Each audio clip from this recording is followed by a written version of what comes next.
Como que você analisa o desempenho de uma equipe, o desempenho de um treinador, o desempenho de um jogador, sem atrelar isso diretamente ao resultado do jogo?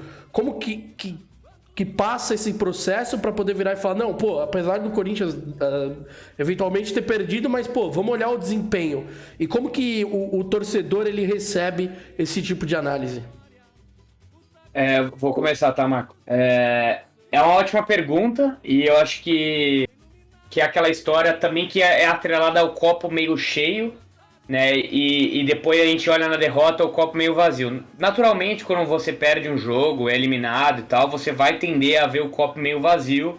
Ah, que pena, foi eliminado, foi ruim, tal, tal, tal. Então, naturalmente, acho que também tem um processo de cultura aqui dentro do Brasil de herói, vilão, bom, mal. Tudo é 880, é muito díspara, né? Essas distinções que a gente enfrenta aqui, e não é só no futebol, mas também muito no futebol. Então, ganhou é bom, perdeu é péssimo.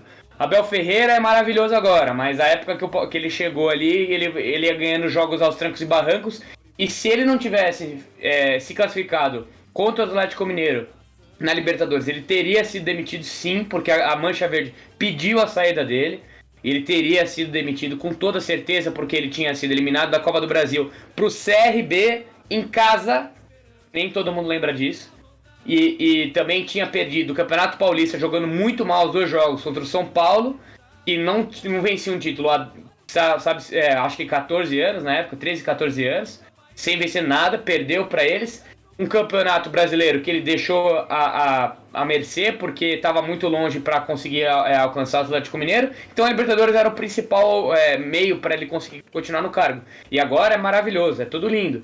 Mas isso que a gente vê, processo, tempo de trabalho, só foi conquistado graças aos resultados. Então você não atrelar desempenho e resultado hoje em dia, principalmente no Brasil, é uma tarefa praticamente impossível. Não tem como, eles vão se misturar e você só tá vendo aí o Vitor Pereira, mesmo com talvez não sejam os melhores resultados, desempenhos até menos, mas ele não tá perdendo muito, né? A gente vê que, pô, ele empata algumas vezes, perde alguns jogos pro Cuiabá, que a torcida fica incomodada, mas ganha do Atlético Goianiense, que não ganhava há muitos anos lá. E assim, eu vi um comentário, eu tô fugindo um pouco aí da pergunta, que é muito boa, mas eu vi um comentário acho que foi do Thiago Salazar, jornalista da Gazeta. Ele falou mais ou menos o seguinte, que eu concordo plenamente. O Flamengo se deu o luxo de perder um Bruno Henrique e contratar um Everton Cebolinha por 13 milhões de euros. Quando que o Corinthians financeiramente vai poder contratar uma reposição pro William por 13 milhões de euros, por exemplo? 2040, talvez? 2032? 2035? É uma coisa impensável. Se conseguisse contratar um cara por 2 milhões de euros nessa janela agora, teria que dar, assim, graças a Deus, porque arranjou uma venda do João Vitor, conseguiria pegar, sei lá, 10 milhões de euros, pegar desses 10, pegar 2. Então, assim, é um tapa na cara do Vitor Pereira e de toda a comissão técnica que tá agora, porque tem que fazer muito com pouco. É todo aquele mérito que a gente entrou dos meninos. Então, é difícil você falar, pô, o desempenho tá ruim e tal, tem que melhorar. Pô, tem que melhorar, mas como vai melhorar? Com que mecanismos? Como que a gente vai conseguir separar o resultado do desempenho? É difícil, eles andam junto aliado a essa semana de treinos que o Corinthians nunca tem, acaba sendo difícil de você conseguir performar muito melhor do que um jogo, e aí no outro você acaba mantendo uma regularidade positiva. Então, assim, você vê um jogo de um Corinthians contra o América Mineiro que o time é completamente dominado pelo Wagner Mancini, pelo América ali, que é um time super fraco, super frágil, que se não cair esse ano tem que dar graças a Deus aí, porque é um time no papel que vai brigar para não cair. Acho que, pelo menos na minha opinião, cairia se fosse analisar pelos nomes apenas, né? E aí você vê depois no jogo do Juventude, que também é um time que deve cair, mas que aí joga melhor de uma sequência de 10 jogos, assim, pelo menos. Desde o jogo do Boca, eu achei que foi o melhor jogo do Corinthians, o mais equilibrado contra o Juventude, né? Então, assim, é muito difícil, mas só os resultados acabam atrelando a isso. Então, para você conseguir analisar o desempenho, você acha que tem que observar algumas bases. O que o Vitor Pereira, como ele se apresentou, se introduziu, gostaria? Ele gosta de um time que tem um perde pressiona bom, que incomode o jogador na fase da sua transição defensiva, que quando o Corinthians perde a bola, ele entra na transição, né? Do ataque para a defesa, né? Por isso que é chamado de transição defensiva. E nesse momento, diferentemente do Silvinho, que preferia descansar o seu time, porque tinha muito jogador de 30 anos ali naquela época, né, comparado a hoje, Fábio Santos, Gil, Fagner, Jô, Renato Augusto, Juliano, William, enfim, é muito jogador acima de 30 anos, então ele preferiu o quê? O pé de pressão do Silvinho era fraco nesse sentido, né? Ele não era muito veloz, então o time precisava se recompor já numa fase defensiva, então a transição defensiva nem ocasionava, não existia tanto, porque o time preferia se agrupar, se organizar, respirar sem a bola e esperar o erro do adversário. E quem tentava roubar mais a bola era o Gabriel, ou do Queiroz ou o Cantillo, um desses aí que acabava jogando, né? Assim, não tô dizendo que eram os melhores, né? Claramente a gente sabe, se o Gabriel saiu do Corinthians tem um motivo. Ai, quantas lembranças agora. Mas ele era quem fazia o trabalho sujo, por exemplo, né? O Du também, quando jogou ali, em alguns momentos, o Cantillo, porque o time, por característica, era desequilibrado. Então você vem todo num processo. Como que o Corinthians vai conseguir ser intenso e fazer um prédio pressiona com Renato Augusto, William em 90 minutos, Jô, Roger Guedes também, que por mais que tenha 25 anos, é um cara que agora tá começando a entender isso aí pra tentar jogar, porque ele viu que se ele não fosse assim, se ele não tivesse uma mudança de comportamento, ele não teria como jogar nesse time, porque os meninos comem grama, né? O Mantuan, o Adson, o Mosquito, podem não ser brilhantes tecnicamente como ele, mas eles entregam de outras formas e agregam ao time. Então, essa é a sua ideia dentro do Vitor Pereira. Vai ter um pé de pressiona forte, então esse é um meio de você entender. Pô, o time tá conseguindo entregar isso, então você tá conseguindo ter desempenho dentro do que você propõe. Pô, o time consegue, por exemplo, uma forma de atacar. Agora falando um exemplo bem prático. Corinthians, geralmente, pode observar no jogo de ontem, o Corinthians constrói muito mais pelo lado direito. Com o Rafael Ramos, com o Adson, ou quando joga o Mantua por ali, o Fagner. Enfim, varia essas peças, mas não varia a ideia de jogo, porque o Corinthians fixou isso. Por quê? Qual que é a ideia? Para que o Corinthians consiga construir forte pelo lado direito, para que consiga inverter o jogo para o lado esquerdo, buscando o William, né? Que em tese ele vai conseguir arranjar um chute de fora da área, ou uma infiltração, ou um passe. Isso a gente não conseguiu ver ainda. Falta mecanismo, falta entrosamento também, que é uma coisa que a gente não conseguiu ter. Mas também é aquela coisa, também voltando a falar do copo meio vazio e do copo meio cheio.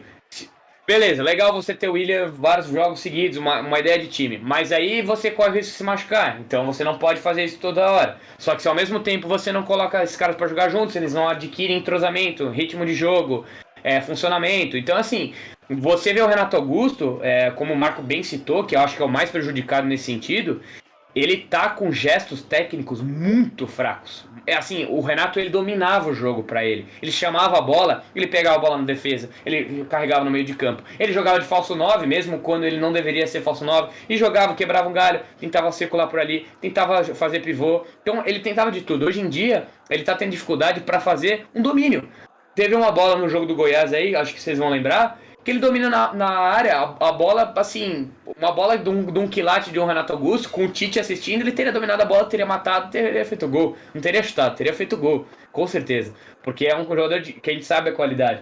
Mas ele me parece que agora, nesse momento de transição do time, de você conseguir equalizar bem as forças, né, o físico, ele não consegue entregar absolutamente nada. Ele tenta alguma coisa, mas ele não consegue entregar. Tanto é que até mandei esse mapa de calor dele em alguns grupos hoje. Ele tá plantado na linha lateral. Aí você pergunta, pô, mas por que tá acontecendo isso? Ah, não, porque o Renato Augusto tá ficando por ali para colocar o William mais por dentro, ocupar mais aquela faixa, liberar espaço para ele. Mas na prática não acontece nenhuma coisa nem outra. Ele não gera espaço, ele fica colado na linha lateral, ele não consegue participar do jogo por ali, porque tá tudo muito congestionado, ele recebe a bola ali com muita marcação, porque o lateral direito do adversário recebe a marca por ali, o volante que joga pelo lado direito do adversário marca por ali, o ponta direito que joga por ali também tá marcando ele, então ele não fica livre, né? A circulação que ele tinha antigamente, até pela parte física que ele conseguia aguentar mais, porque era jogo semana, um jogo por semana, então isso acaba afetando muito do jogador, que, por exemplo, não consegue desempenhar, como que o Dani falou, sua plenitude, o que o técnico quer. Então eu tenho certeza que o Vitor Pereira e a comissão deles não estão satisfeitos com o desempenho, por exemplo, do Renato. Sabem que ele não está entregando tudo. E isso acaba respingando no time. Se o Renato não consegue entregar tudo que se imagina, sobrecarrega o time de outro lado. O Duqueiroz, por exemplo, jogou ontem. Até fez uma boa partida, mas ele não tem esse cacuete de fazer uma infiltração absurda, de conseguir chegar como elemento de surpresa, de chutar uma bola, de conseguir organizar bem o time no ataque. Lampejos, né? Alguns momentos ele dá um chute de fora da área, ele dá uma esticada pro Adson, ele faz uma tabela, mas assim, são características, e isso entra tudo na conta do desequilíbrio. Então pensa, se o Vitor Pereira, que é um cara que gosta de pressionar alto, que ele gosta de fazer esse perde e pressiona, como eu falei, que ele gosta de ter posse de bola, esse cara tem tantos percalços, como calendário, como país continental, como jogadores velhos, como jogadores pesados, jogadores que não têm característica para fazer essa perde e pressiona. Como ele vai fazer? Ele tem que se adaptar ao elenco, não tem como. Aí não tem como ele falar, Renato Augusto, vai marcar lá o goleiro do adversário, e depois volta para marcar o meio de campo, e depois volta para marcar o lateral. Não tem como, ele não aguenta.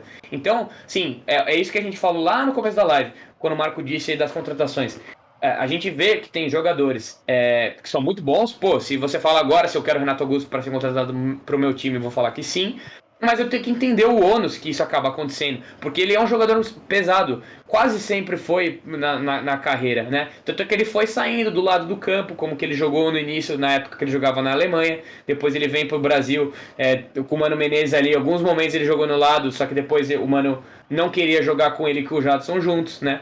E aí depois o Tite resgata e inventa essa nova posição de Renato Augusto, podemos dizer assim, porque eu sempre falo isso, né? Que é uma posição Renato Augusto, né? Porque era uma coisa muito específica, depois o Tite tentou readaptar, não conseguiu. Então, assim, são jogadores que, pô, o Juliano também é um cara pesado, ele é um jogador técnico pra caramba, mas ele é pesado, ele não consegue fazer esse movimento de saltar pra pressionar. E aí, de novo, vou ter que citar o Palmeiras. Pô, o Danilo e o Zé Rafael são os volantes do Palmeiras, uma dupla de volantes ali. Eles saltam pra pressionar. O que é o saltar pra pressionar? Literalmente, você pressionar o adversário no campo de ataque e sair da sua posição de meia central, né, de meio campista central, melhor dizendo, para ser quase como se fosse um atacante, porque esses jogadores têm vigor físico maior, capacidade de entendimento de espaços maior e preenchimento de campo maior, porque eles conseguem fazer o seguinte, área. O Renato não consegue mais, se ele fizer isso aqui, ele não volta. A gente vê isso às vezes, né, alguns times com uma linha até de 5 ali na frente, fazendo uma pressão, né? Pra tirar as opções, é isso. Eu tava até, enquanto o Marco falava alguns momentos, aí eu dei uma pescada aí no jogo do São Paulo, eu tava observando isso aí, do jogo do São Paulo agora que tá acontecendo com o Palmeiras. O Jandrei ficava sem opção, porque o Dudu marcava o passe, marcava a linha de passe, aí o Verón marcava de um lado, o Scarpa do outro, aí o Jandrei, que é um goleiro que até tem uma boa técnica, tinha que utilizar essa bola longa para ganhar metros.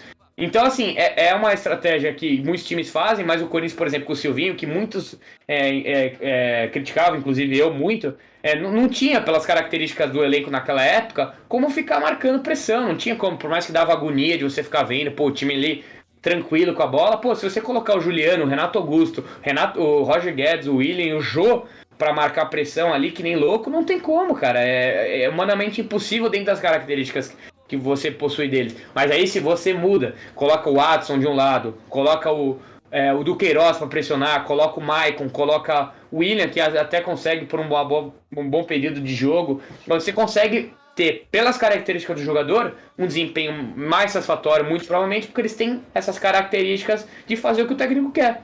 Ou eles se adaptam a muitas coisas que o técnico quer, ou também o técnico vai ter que se virar com o que acontece. E em quantos jogos o Corinthians foi dominado completamente, mesmo, por exemplo, antes de uma expulsão, no caso do Boca, que o Corinthians foi completamente engolido naquela partida, que o empate foi um baita lucro, né, aquele 1-1 na Bomboneira, um gol ali de escanteio do Duqueiroz, de esquerda, no contrapé do goleiro, uma coisa meio improvável, condicionou toda a partida, mas...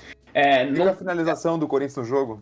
Única finalização, literalmente, né? A única finalização no jogo inteiro, não é que teve chute pra fora, não teve, não, esse foi o único chute do Corinthians. Então, ele tem que correr atrás do prejuízo e se adaptar com o que tem, só que algumas coisas ele também quer que o time faça, mas para fazer as coisas que o time faça, precisa de jogadores que consigam fazer o entendimento do técnico. É muito difícil isso. Por isso que, quando você olha o elenco, você vê que foi mal montado, você vê que tem um desequilíbrio. E uma coisa que é um ponto final, só para passar a bola pro Marco. O Corinthians tem ou 8 ou 80 também no seu elenco. Ou é jogador que tem até 22, 23 anos, ou é jogador que tem de 32 para cima. E aí você fala, pô, não, mas o Atlético Mineiro tem, o Palmeiras tem. Não, mas tem muito menos, assim, o Marcos Rocha tem 33, o Everton tem 34, 35 anos, o Scarpa tem 20 e poucos, 26, o Veiga, Dudu tem 30, mas, pô, uma idade boa ainda pro futebol. Você pega o Danilo, que tem 20 anos, o Zé Rafael tem 28, Piquerez tem 23. Muito jogador jovem que tem vigor físico. E não adianta. Futebol é isso hoje em dia.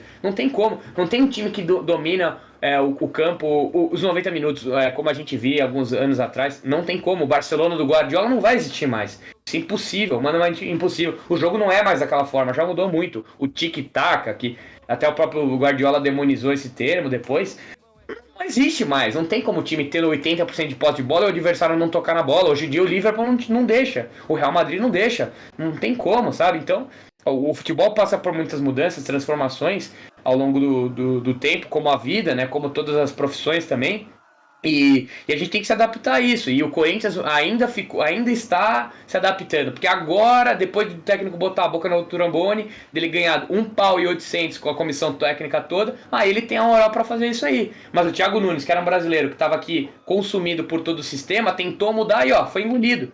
Não deu. E quando viu que a corda estava no pescoço, mudou completamente o time. Tirou o Cantígio, tirou o Camacho, botou o Ederson, Gabriel. Mudou completamente o time. Então, assim, é um buraco tão grande que é mais um tema, como a gente estava falando aí, que a gente pode não só horas tomar aqui, mas tomar dias. Porque para você sair do entendimento de, pô, meu desempenho tá bom, mas por que o desempenho tá bom? O que me condiciona a entender que o desempenho tá bom? Você tem que administrar e entender diversas esferas dentro do futebol. E por isso que a gente está aqui para debater, porque é um papo muito longo, complexo, difícil, porque você tem que entender a realidade. E o Vitor Pereira tá jogando isso na cara do torcedor, da imprensa, da comissão, da diretoria, que, assim, não dá para fazer muito além do que já está sendo feito, porque vai ficar cobrando futebol incrível, nenhum time entrega isso, com exceção do nosso rival. Assim, no Brasil. O Vitor Pereira, ele. Desculpa aí. O Não, Vitor Pereira quase coringou, na verdade, né? Tipo, ele tá. Ele tá. Ele tá nível. um ponto já de ser, tipo, de insultar alguém numa coletiva. Porque eu acho que ele não tá aguentando mais a repetição temática nas perguntas, né, Marco? Eu não sei se você vê dessa forma também, mas. O Vitor Pereira claramente é muito sincero desde o início, né? Ele é muito transparente assim no que ele propõe para ser feito no trabalho dele e ele é muito coerente, né? A diferença crucial que eu vejo entre ele, por exemplo, outros técnicos que a gente já teve no passado recente, não vou falar quem, mas a gente consegue ouvir o Vitor Pereira. O que você tá rindo, Yuri? A gente consegue ouvir o Vitor Pereira, a gente consegue ver o que ele faz e a gente consegue ver coerência. Eu acho que é isso que pega muito pro torcedor, né? Tipo, ver que o cara realmente tá fazendo o que ele tá se propondo a fazer. E ele é muito claro quando ele explica o porquê de acontecer tal coisa. Que foi o que aconteceu na nossa última coletiva, né? As pessoas falam sobre eu ter colocado a Piton de ela, mas eu não tinha que impor, sabe? Porque realmente não tinha. E ele chega numa irritação assim de nível de como ele falou ontem, vocês não estão vendo os jogos. Vocês estão desrespeitando o meu trabalho, só pode ser isso, porque vocês estão vendo a situação. E vocês ainda perguntam por que que tá sendo feito desse jeito? Então, as nesse perguntas mais, né? é verdade. E nesse contexto, talvez fique um pouco mais fácil nesse contexto, Marco, a torcida entender e fazer esse equilíbrio do copo meio cheio, meio vazio, e entender que, embora um resultado não tenha sido tão bom, ele era importante, apesar do desempenho talvez não ter sido. Coisa que a torcida corintiana nem sempre foi muito conhecida por ter, né? Essa tolerância diante de resultados ruins. Como você vê Sim, isso? sim. Cara, esse tema é muito rico. E eu vou começar falando sobre o futebol, porque o futebol ele tem uma particularidade que nenhum outro esporte tem. O placar muito apertado. O resultado bom ou o resultado ruim, ele é definido no 1-0, no 2-1, às vezes um 1-1 que te dá uma classificação. Gente, nenhum outro esporte é assim. Entendeu? Os esportes são São longos em termos de tempo, quanto o futebol. Você tem 2 horas de duração, 1h30. Só que o futebol, 1h30 se traduz em 1-0. Por exemplo, eu sou fã de vôlei, né? O Iso estava falando que é mais fã de futebol e tal. Eu sou muito fã de vôlei, acabei de voltar de Brasília. Tava lá com uma galera assistindo a Liga das Nações essa semana. E, cara, vôlei, assim, é muito difícil você falar que quem ganhou o jogo não mereceu ganhar. Porque são até 5 sets. O time que for melhor, tudo bem que os sets, no final das contas, acabam sendo definidos em até 2 pontos, mas é muito ponto. O time tem inúmeras chances ao longo do jogo E é de maior, se recuperar e voltar. Muito maior. Então, o desempenho no futebol, o único esporte, o futebol, em que o desempenho raramente se traduz no resultado. É por isso que essa discussão é tão rica para o futebol e não tão rica para outros esportes. E eu acho que passa um pouco por isso. O que é um bom resultado no futebol? É fácil falar. Uma vitória. Ou se você precisa de um empate para se classificar, um empate pode ser um bom resultado. Mas assim, o que é um bom desempenho no futebol? Aí as coisas começam a ficar complicadas. Porque o resultado e o desempenho eles estão muito longe um do outro nesse esporte muito específico, em que 1-0 define tudo, basicamente, né? E aí a gente começa a falar, e é por isso que existe análise, né? O que é você analisar o desempenho? O que faz um analista de desempenho? Ele tenta entender quais foram as propostas do time no jogo e como foi a execução dessas propostas. Exatamente. Existe desempenho ofensivo e desempenho defensivo. Vocês acham que a grande massa olha para o desempenho defensivo? Acho que o torcedor médio chega e fala, caramba, esse time se defendeu bem no jogo, sofreu só 9 finalizações. Ou vai olhar que ele finalizou 2 vezes só. Passou o jogo inteiro sem criar nada. Então, assim, é por isso que é muito mais fácil um técnico como o Guardiola ser um popstar do que o Mourinho. Guardiola ser um popstar do que o Simeone. Porque quem ama o futebol quer ver gol. Ama o futebol quer ver desempenho ofensivo. Mas ninguém para pra pensar que um time precisa de desempenho ofensivo e desempenho defensivo. O time é um equilíbrio constante, um time de futebol. Né? Então, essa soma dos desempenhos, é por isso que o Tite, que é, na minha opinião, a grande referência de treinador, pelo menos brasileiro aí dos últimos anos, sempre fala, eu não olho qual foi o meu número de gols marcados no campeonato, nem meu número de gols sofridos, eu olho o saldo. O saldo, para mim, é a estatística que mais reflete o desempenho de um time ao longo de uma competição. Se pegar o desempenho de um jogo, não se traduz no resultado. Desempenho de 38 jogos, uma forma de você quantificar isso é você olhar o saldo de gols. Isso é legal. Eu acho que traduz esse equilíbrio que é o futebol. Agora, o torcedor que tá lá e quer ver criatividade, que geralmente é o que a gente cobra do time, o time ser produtivo, criar chances de gol, fazer gols e tudo mais, esse cara que tá analisando o futebol assim, o time vai jogar bem, ou ele vai estar satisfeito com o desempenho de um treinador quando ele vê o time evoluindo, quando ele vê o time melhorando, quando ele vê que no último jogo o time não conseguiu jogar, criou 3 chances de gol, não criou nada, no jogo seguinte ele vai lá e cria mais. Aí no outro jogo ele vai lá e joga de um jeito diferente, o torcedor percebe os movimentos ofensivos. Defensivo é mais difícil, mas ele percebe que o time está chutando mais de fora da área, percebe que tal jogador está infiltrando, que o time está triangulando, tudo isso ele percebe. Aí é que a gente começa a olhar que o Vitor Pereira, a mim, nesses 2 últimos jogos, eu vejo mudanças radicais no desempenho ofensivo do Corinthians. Radicais. Para mim, ele sai de um modelo que a gente brinca que é um modelo 100% posicional, onde o privilégio é para a posição dos jogadores em campo, e tem aquela ideia da bola chegar até os jogadores irem até o encontro da bola. Para mim, esses 2 últimos jogos completamente diferente por causa da função do Roger Guedes. O Roger Guedes mudou completamente a dinâmica de jogo do Corinthians, fez 2 partidas extraordinárias. Há muito tempo eu não vi um centroavante fazer no Corinthians em termos de dinâmica de jogo. Até brinquei com muita gente que tiraram o Roger Guedes e colocaram o Guerreiro de 2012 lá, 2012, 2013, que parecia o Guerreiro jogando. A quantidade de bola quadrada que ele matou, os espaços que ele abria, a movimentação em campo, lembrava um pouco o Roberto Firmino, né? Que é outro cara que tem essa capacidade de fazer o time inverter o jogo e mudar essa ideia da posição fixa, se aproximar, fazer o jogo se aproximar. E o Roger Guedes fez muito isso nos 2 últimos jogos, isso mudou a dinâmica ofensiva do Corinthians. Alguns caras chegam e falam que isso é ataque funcional, que você tá privilegiando mais a função dos jogadores em campo do que a posição original deles.